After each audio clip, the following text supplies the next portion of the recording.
Mga katropa, exciting dito!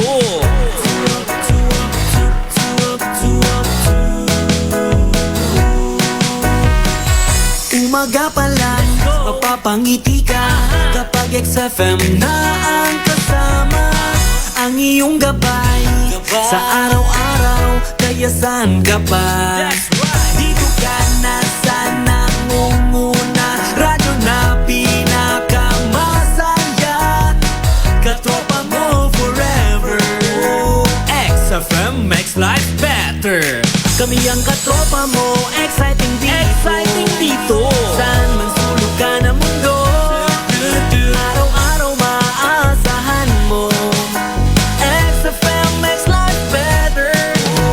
Katropa mo, katropa ko, katropa ng lahat, katropa ng bawat Pilipino. Katropa mo, katropa ko, katropa ng lahat, katropa ng bawat Pilipino.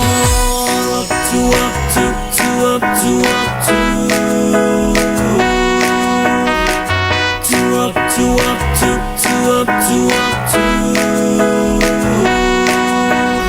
Exciting! Oras Pilipinas sa 8 minuto na makalipas ang alas 6 ng umaga.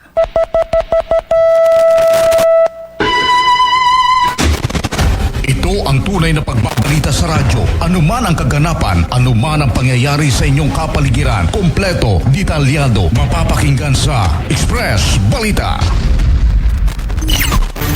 Mabilisan man ang takbo ng bawat minuto, mabilisan man ang takbo ng bawat segundo, hindi kayo mapag-iiwanan ng mga balita. Dahil sa bawat sandali ay nandito kami. Para sa inyo mga katropa, XFM. Isang karangalan na kayo ay pagsilbihan mga katropa.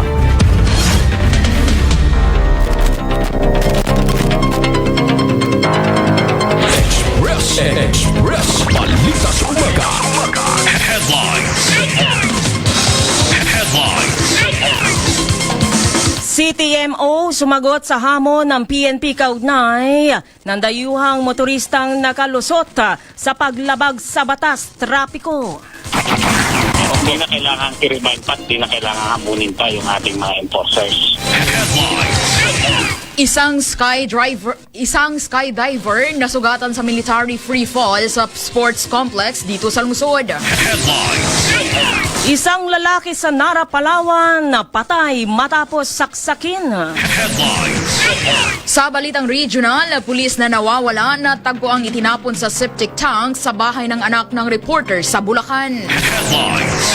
Sa balitang national, pagbawas na requirements at pag-iwas sa pamumulitika sa ayuda, isinusulong na sa Senado. Sa balitang international, mahigit 200 na patay sa pagguho ng minahan sa Democratic Republic of Congo. Sa balitang showbiz, baka naniniwala sa reklamo ni alias Totoy laban sa 3 celebrities. Sa balitang sports, kampanya ni Filipina tennis star Alexandra Alex Yala sa Abu Dhabi Open magsisimula na. Express Balita sa Umaga. Nasa loob ka man o labas ng Pilipinas, hindi kayo mapag-iiwanan. Ano man ang mga balita sa loob at labas ng bansa, inyong malalaman dito lamang sa XFM Network Philippines.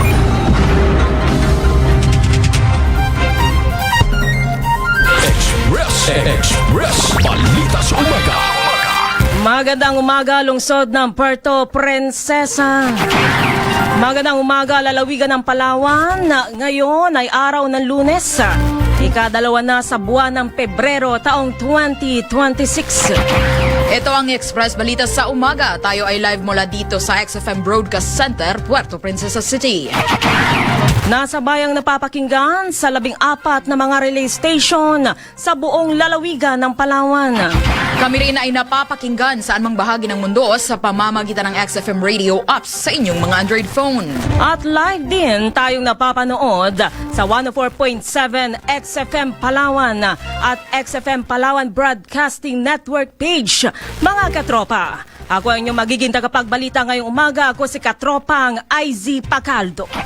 At ako naman si Katropang Jamaica Sarad. Express Balita sa Umaga. Dako na tayo sa detalye ng ating mga balitang lokal. Express Balita sa Umaga. Balitang Bukang. Nagbigay ng reaksyon si City Traffic Management Office Head Richard Ligad kaugnay sa naging pahayag at hamon ni Police Major Starkey Timbangkaya ng El Nido PNP matapos kumalat ang video tungkol sa isang dayuhang motorista na nagalusot sa National Highway sa kabila ng umano'y patong-patong na paglabag sa batas trapiko nitong araw ng Sabado. Matatandaan hinamon ni Police Major Timbangkaya ang CTMO kung mahuhuli at mapapatawan ng kaukulang multang naturang dayuhan. Ayon kay Ligad, hindi na kailangan na anumang hamon upang gampanan ng CTMO ang kanilang tungkulin. Aniya, otomatiko nilang huhulihin at sisitahin ang sinumang lumalabag sa batas trapiko, lokal man o dayuhan dahil ito ay bahagi ng kanilang mandato. Problema. Pero kung nabigyan ka na ng pagkakataon at ikaw ang nakakita, pwede mo naman bigyan ng pangaral kung wala kang pantiket. Lalo't ikaw isang otoridad, di ba? Pagka nakita ko yun, pwede rin naman di ba? Opo. Kasi ang problema, pag hindi mo nakita, kung yan ay nandun sa gilid, saan ba siya banda? Sa Robinson banda. Kung walang enforcer doon, tapos lumiko ka agad yan dito sa BM Road, di wala na. Hindi mo na makikita. Pero pagka yan ay nakita doon at huminto doon, siguradong matitikitan at papapara yan. Opo. Hindi na kailangan i-remind pa, hindi na kailangan hamunin pa yung ating mga enforcers. Express Balita sa Umaga. Mga katropa, ang tinig ni City Traffic Officer Richard Ligad. Express Balita sa Umaga.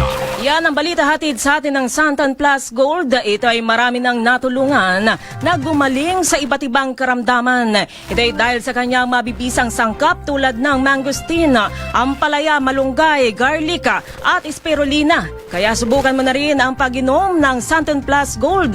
Ito ay mabibili sa lahat ng mga butika sa Puerto Princesa at buong lalawigan ng Palawan. Express Balita sa Umaga. Samantala, paliwanag pa ni City Traffic Management Office Head Richard Ligad, nagkataon lamang na hindi namataan ng mga tauhan ng CTMO ang nasabing motorista sa oras ng insidente. Dagdag niya, may mga pagkakataong ang mga tauhan ng CTMO ay naia-assign sa ibang lugar, particular kapag sira ang traffic lights, lalo na tuwing Sabado at Linggo. Bukod dito, may mga pagkakataon din umanong humihiling ng assistance ang ilang barangay upang magtalaga ng mga tauhan ng CTMO sa mga sirang kalsada at iba pang lugar na may suliranin sa trapiko upang masiguro ang maayos na daloy ng sasakyan. Giit ni Ligad, madalas na inilalagay ang mga tauhan ng CTMO sa mga lugar na may problema sa trapiko, alinsunod sa pangangailangan at sitwasyon sa lungsod. Meron din tayo doon sa Adventist. Pero kasi minsan, dahil sira nga yung traffic light doon at pag maluwag, nililipat naman sila doon sa kung saan masikip. Kasi ang problema natin ngayon, ikot yung enforcers natin. Pagka maluwag na yung area, nilalagay natin kung saan masikip, lalo na yun sa mga looban, yung panay-panay yung mga gawa ng mga kalsada natin, di ba? Yung mga construction sa kalsada natin. Minsan nagre-request yung barangay. So pagka bakante at maluwag, lalo't kahapon, Sabado, tinatapon natin sila kung saan nang may problema ang traffic. Tinig po ni CIO Richard Ligad. Yan ang balitang hatid sa inyo ng numero 1 vitamin C sa bansa. Ito ang Santon Vitamin C. Ito ay pumasa sa pagsusuri ng FDA na may kakayahan upang palakasin ang immune system ng isang tao. Upang hindi tayo magkasakit mga katropa, mag-Santon Vitamin C na. Ito ay mabibili sa lahat ng mga butika sa Puerto Princesa at buong lalawigan ng Palawan. Express Balita sa Umaga. Samantala mga katropa, naging matagumpay ang isinagawang military free fall kahapon ng umaga sa isang sports complex. Dito yan sa lungsod ng Puerto Princesa bilang bahagi ng pagdiriwang ng ika-44 na anibersaryo ng 3rd Marine Brigade. Isang skydiver naman ang nasugatan matapos umanong mapabilis ang kanyang pagbulusok at tumama ang likod sa lupa. Ayon sa mga opisyal, agad na nilapatan ng paunang lunas ang nasabing skydiver at hindi na ito pinatayo pa sa lugar ng insidente. Kaagad din siyang isinugod sa ospital upang isailalim sa masusing check-up at matiyak ang kanyang kalagayan. May kabuang 14 na skydiver na pawang miyembro ng 3rd Marine Brigade ang lumahok sa nasabing aktibidad na bahagi ng kanilang selebrasyon. Patuloy na inaalam ng mga otoridad ang detalye ng insidente upang matukoy ang sanhi ng aksidente.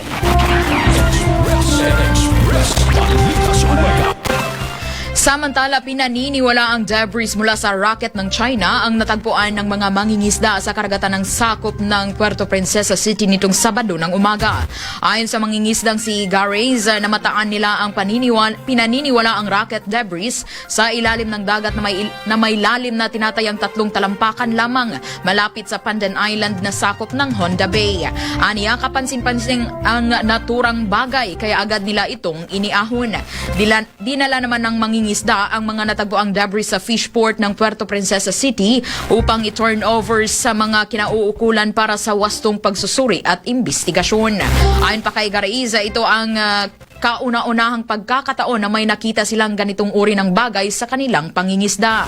Samantala, sinabi ni Konsehal Elgin Damasco na sa ngayon ay hindi pa tiyak kung ang naturang debris ay mula sa mga pinasabog na rocket ng China dahil wala umanong nakitang malinaw na palatandaan o marka na magpapatunay na ito ay Chinese-made. Patuloy pa rin ang beripikasyon ng mga otoridad hinggil sa pinagmulan ng nasabing debris. Pumutok yung rocket ng China, nandun kayo sa laot. Ano ang ninyo, naranasan ninyo? Malakas lang, sir. Malakas. Oh, Malakas tapos? ang putok. Sabay bigla nagkasalundag sa dagat. Oh. Ito lang So yung pagbagsak sa dagat, nakita ninyo. Oo, po, sir. Kaya naniniwala kayo na ito talaga ay bahagi ng rocket ng China. Naniniwala kayo? Kasi nakita nyo mismo yung pagbagsak. Kita lang yung pagbagsak. Oh, malapit lang talaga dito sa Utso po, dito sa laot ng Utso. 8 Mga 8 nautical miles away from Puerto Princesa. mga 12 milyas. No. Oh, paano ko nabagsakan kayo no mga panahon na yon? Di ba kayo natakot? Hindi rin, kasi malayo lang sa amin, sir, kasi mga 2 milya. 2 milya. Tsaka So, yung paano yung kasama ko- pagbagsak? Umaapoy? Umapoy po, sir. Pero pagka namin dito kasama namin si Francis, Oh. sabi niya, saluin daw niya. Oh. Ay sabi ko, ay, hindi yan masalo. Brad, kasi Mainit yun. mainit saka aluminum. Oh, aluminum at saka nagliliyab. Nagliliyab siya. So, nakita nyo yung pagbagsak. Malapit lang talaga dito sa karagatan ng Puerto Princesa. Malapit lang po. Dito sa may area Dos Palmas. Otso. Otso. Oo. Kasama ka ba dito sa nakakuha nito? Hindi. Hindi. Pero ikaw, naniniwala ka na ito ay bahagi ng rocket debris. Oo. Naniniwala po kayo? Opo. Pangalan, sir? Erwin Tagpuno po. Erwin Tagpuno. Tagpuno. Si Sir Erwin Tagpuno, isa rin po mga mangingisda, mga kaibigan. Ha? So ito nakita ngayon ng mga taga-mangingisda. Naniniwala siya na ito na yung bahagi ng rocket ng China. Kasi kitang-kita daw niya, nung panahon na nag-launch ang China ng rocket, okay, ay nakita niya kung paano ito bumagsak sa karagatang bahagi ng lungsod ng Puerto Princesa. So sa naniniwala siya na ito na yon. Okay? Ayan si Sir, Mr. Garaes, mga kaibigan. Ang isa sa mga nakakuha nito sa ilalim ng dagat. In-interview na ng Philippine Coast Guard.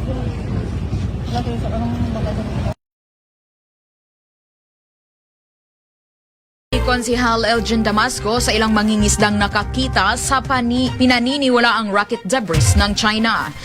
Samantala, yan ang balitang hatid sa inyo ng Vision X Plus. May kakayahan ito upang maipanumbalik sa maayos na paningin ng inyong mga mata. Ito ay mayroong sangkap na lutein, beta-carotene, vitamin E at zeaxanthin. Ito ay aprobado ng FDA at ang Vision X Plus ay mabibili sa lahat ng mga butika sa Puerto Princesa at buong lalawigan ng Palawan.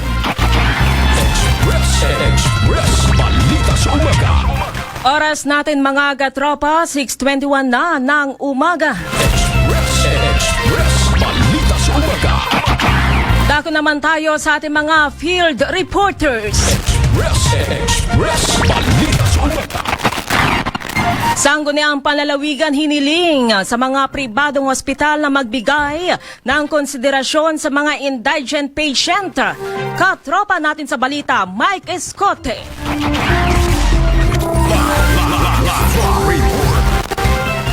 Hiniling ng Sangguniang Panlalawigan sa mga pribadong ospital sa Palawan na magbigay ng konsiderasyon sa mga mahihirap na pasyente. Ayon kay Board Member Cherry Pai Acosta, nais niya na magkaroon ng pagbaba, waive o pag-adjust sa mga penalties, interest o additional charges sa mga utang na sa mga pasyente sa mga pribadong ospital o collateral fees ng mga pasyente dahil sila ay mahirap. Ang mga nabanggit na ospital ay ang Ace Medical Center Palawan Incorporated, Adventist Hospital Palawan, Palawan Medical Mission Group Multipurpose Cooperative, Leoncio General Hospital, Biraca General Hospital at Sagrado Hospital na sana'y magkaroon ng humanitarian consideration at social responsibility practices. Sabi ni Acosta, maraming pupunta sa kanilang mga opisina kaya isang pangunahing problema ay ang utang o doctor's fee ng mga pasyente. Git niya, isa lamang ang layunin niya, ang magkaroon ng makatao, makatarungan at ang diwa ng bayanihan ang nais niyang ipaabot. Abutin ang pangarap kasama ang Santon Plus Gold. Para sa nagkakaisang Pilipino sa Pilipinas, mula sa 104.7 XFM Puerto Princesa City, Mike Escote, XFM News.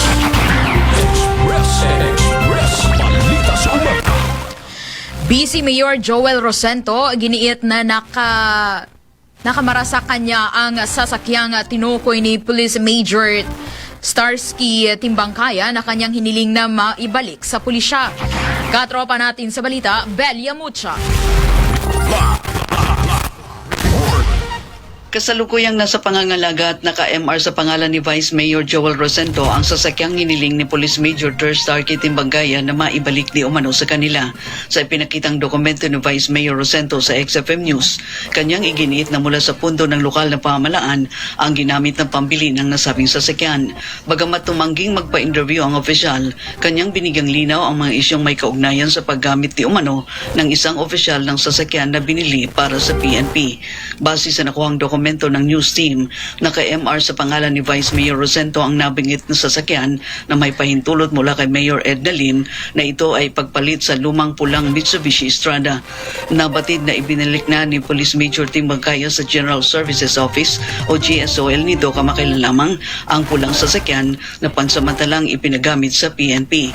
Samantala, wala pa di umanong natanggap na sulat kopya ang BC Alcalde kaugnay ng kahilingan ni Police Major Timbangkaya tungkol sa pagpasok ng isang Memorandum of Agreement upang may magamit na sasakyan sa kanilang operasyon.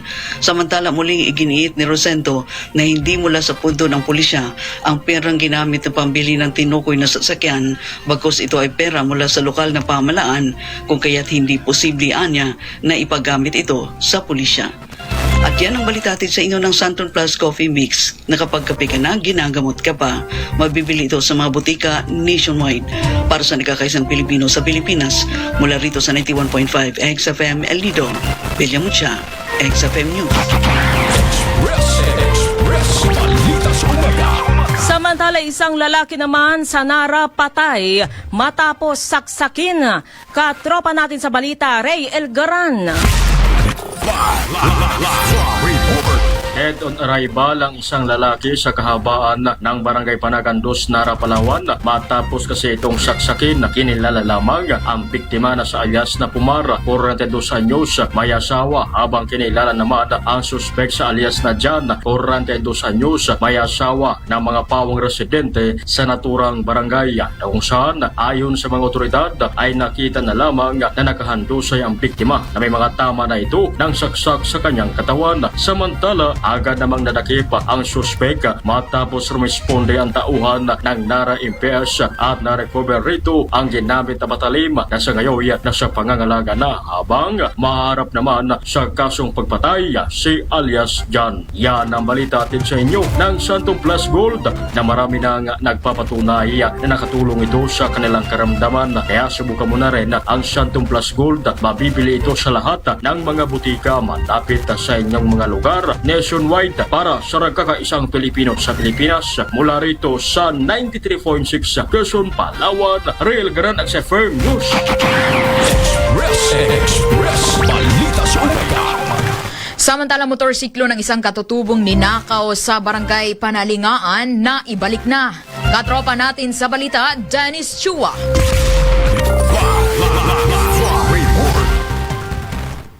Naibalik na sa may-ari ang motor na ninakaw sa barangay Panalingaan sa bayan ng Rizal nitong araw ng Huwebes, January 29, 2026. Matatandang ang motorsiklong nawawala ay nakita ng isang residente sa barangay Latud sa kabundukan ng Sitio Kamantian sa nasabing barangay. Base na rin kay Merjun Lims, residente ng barangay Latud, kahapon umano ng umaga.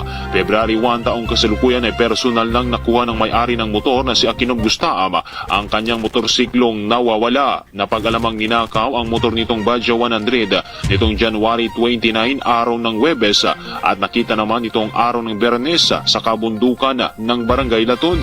Samantala, laking pasasalamat naman ang may-ari ng motorsiklo sa lahat ng tumulong upang makita ang kanyang nag-iisang serbes sa pagpasok sa kanyang trabaho. Yan ang balita hatid sa inyo ng Santon Soap. May kakayahang paputin ng inyong mga balata. Ito ay dahil sa mga taglay nitong sangkap, Santon Soap. Mabibili ito sa lahat ng butika malapit sa inyong mga lugar nationwide.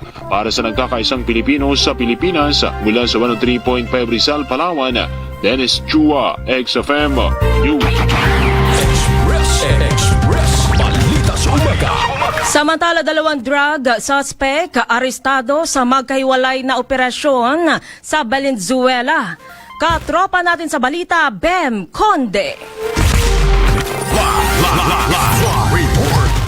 Arestado ang 2 hinihinilaang sangkot sa illegal na droga, kabilang ang isang senior citizen sa magkahiwalay na operasyon ng pulisya sa Valenzuela City. Sa ulat ng Valenzuela Police, na aresto sa buy-bust operasyon ng alias Eric, 26 anyos, sa barangay Paso de Blas bandang alas 3:45 ng madaling araw. Na-recover sa kanya ang tinatayang 5 gramo ng hinihinilaang shabu na nagkakahalaga ng 34,000 pesos, marked money at iba pang ebidensya. Samantala, inaresto rin sa barangay Malinta ang alias Ernie, 61 anyos, habang umano'y nagsusugal sa harap ng abandonadong bahay. Nakumpiska sa kanya isang sachet ng hinihinalang shabu at bit money. Naharap na sa kaukulang kaso ang mga sospek. Yan ang balitang atin sa inyo ng bagong produktong kape ng Yes to Health and Southern Gold Coffee Mix with glutathione and collagen na kapag kape ka nagbumanda ka pa. Para sa nagkakaisang Pilipino sa Pilipinas, mula sa 104.7 XFM Puerto Princesa City, Bim Paredes Conde, XFM News. Express Balita sa Umaga. Nasa loob ka man o labas ng Pilipinas, hindi kayo mapag-iiwanan anuman ang mga balita sa loob at labas ng bansa. Inyong malalaman dito lamang sa XFM Network Philippines.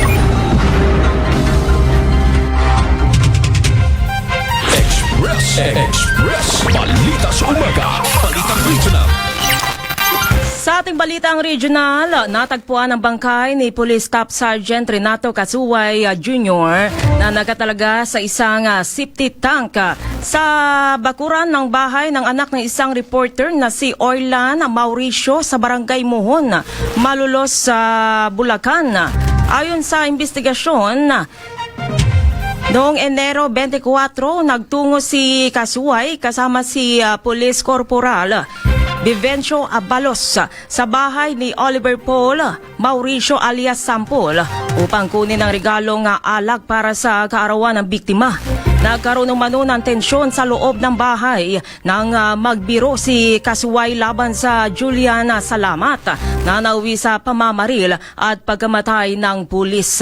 Inamin naman ni Police Corporal Abalos ang krimen at sa bisa ng search warrant, natagpuan ng Malulos sa pulis ang naagnas na bangkay nitong katapusan ng Enero ng madaling araw. Kasalukuyang tinutugis si Julian Salamat habang naaresto naman sina Abalos at Oliver Mauricio. Itinuturing din na sospek ang reporter na si Orlan Mauricio at hinahanap pa ng mga otoridad upang linawin ang posibleng pagkakasangkot nito.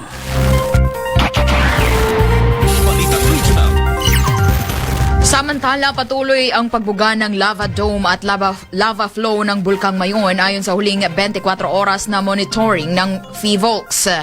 Nananatili ang bulkan sa alert level 3 at nakapagtala ng 5 volcanic earthquakes, 377 rockfall events at 47 pyroclastic density currents or usoy at namataan din ang crater glow at nakapagtala ng 2,304 toneladang sulfur dioxide emission.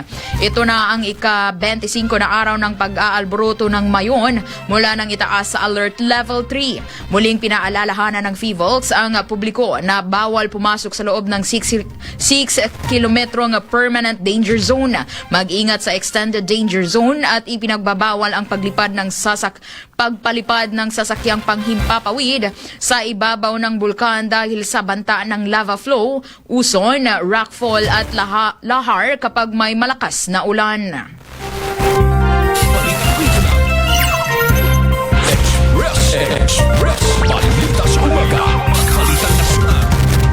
Sa ating balitang nasyonal, isinusulong na ng Senado ang reforma sa ayuda upang bawasan ang requirements at pigilan ang pamumulitika. Ayon kay Senator Erwin Tulfo, gagawing permanente ang AX ng DSWD at bibilisan ang proseso. 2 dokumento na lamang ang kakailanganin para sa medical assistance, kabilang na ang valid ID at hospital bill.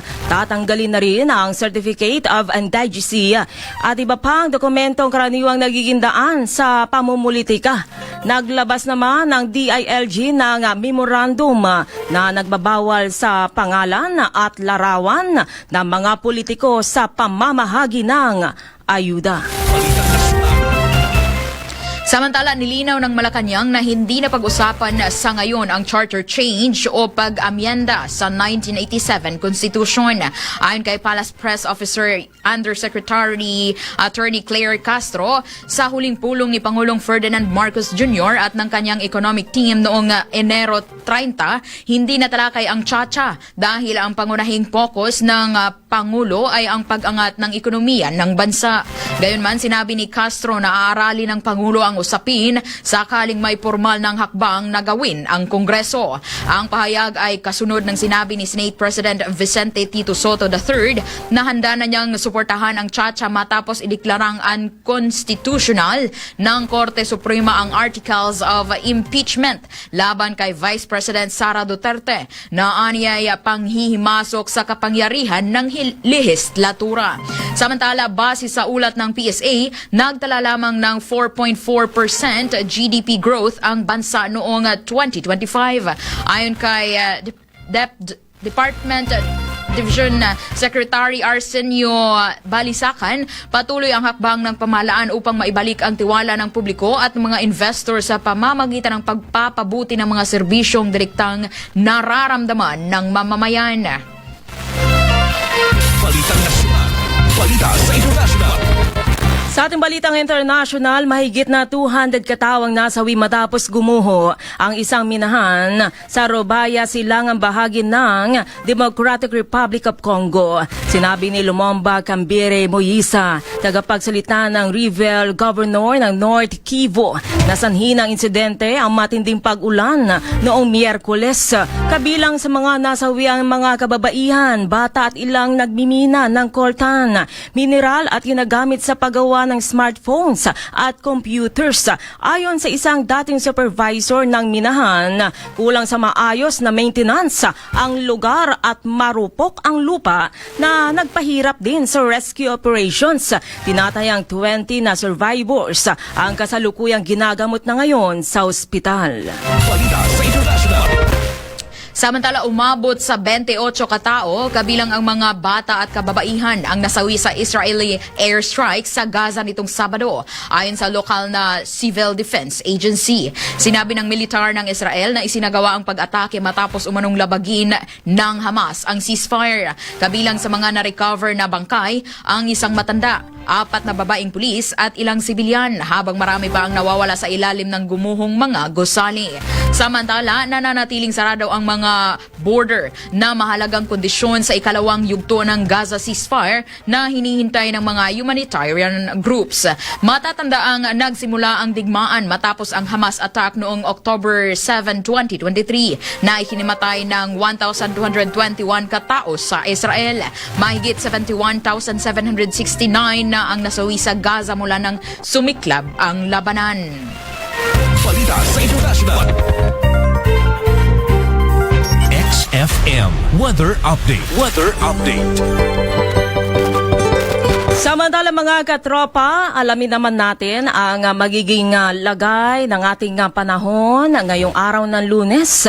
Mula yan sa ating live, mula dyan sa ating DOST Pag-asa.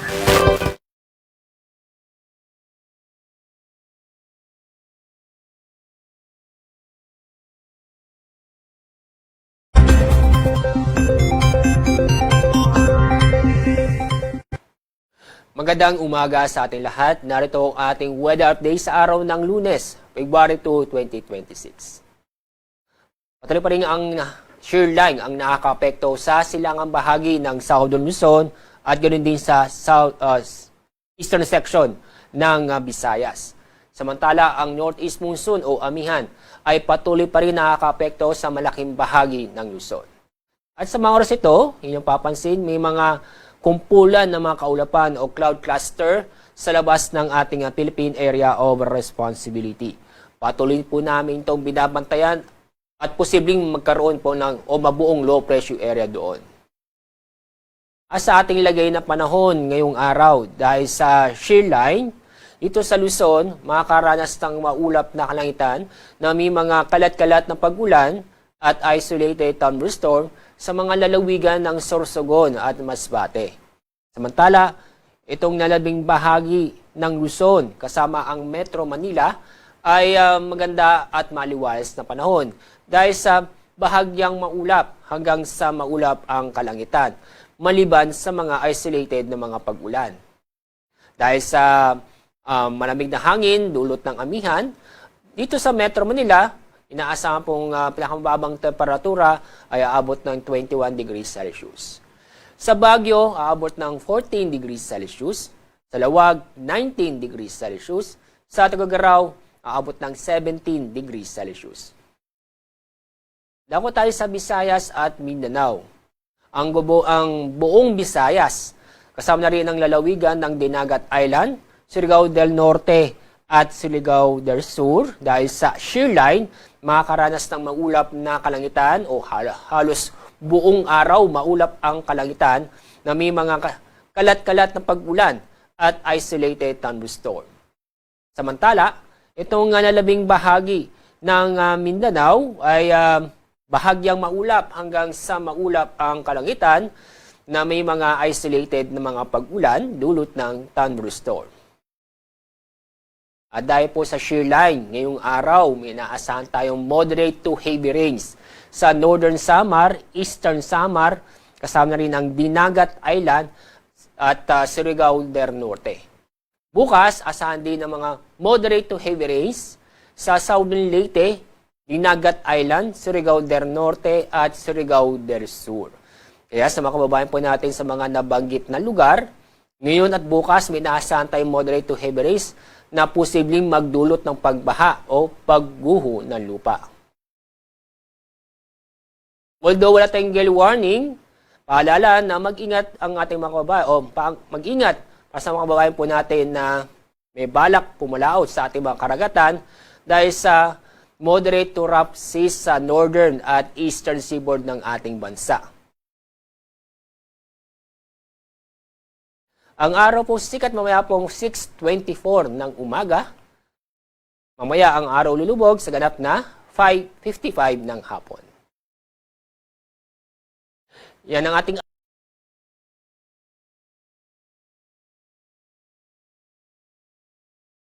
Update.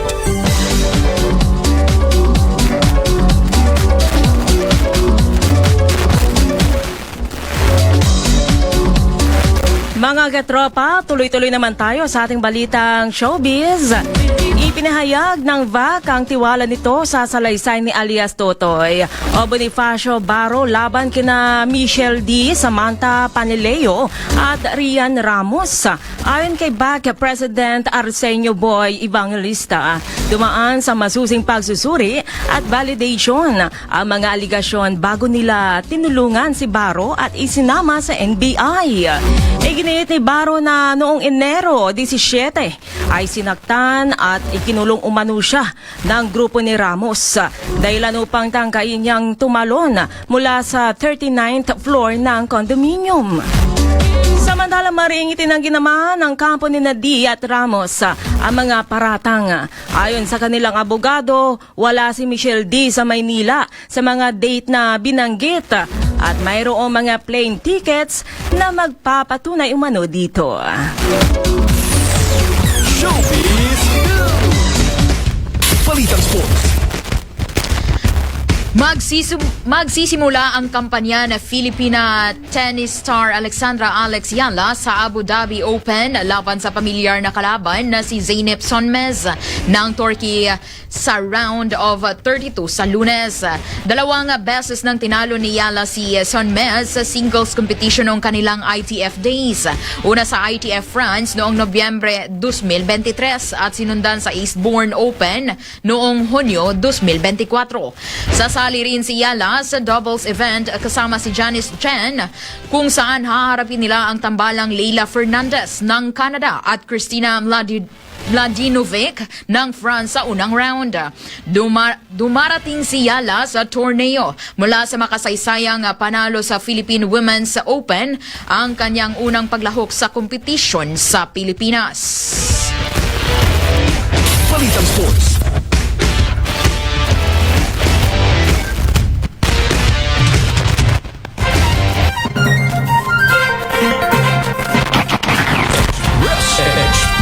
Balita sa umaga. Oras natin mga katropa, 6:43 na ng umaga. Balita sa umaga. At inyo nang narinig ang mga balitang nagkalap ng buong pwersa ng XFM Network Philippines. Live mula dito sa XFM Broadcast Center, Puerto Princesa City. Nasa bayang napapakinggan sa 14 na mga relay station sa buong lalawigan ng Palawan. Napapakinggan rin saan mang sulok ng mundo sa pamamagitan ng XFM Radio app sa inyong mga Android phone. At live din tayong napapanood sa 104.7 XFM Palawan at XFM Palawan Broadcasting Network page. Para sa nagkakaisang Pilipino, para sa Pilipinas, ako ang inyong naging tagapagbalita ngayong umaga. Ako si Katropang IZ Pacaldo. At ako naman si Katropang Jamaica Sarad. Maraming salamat. Magandang umaga, Pilipinas!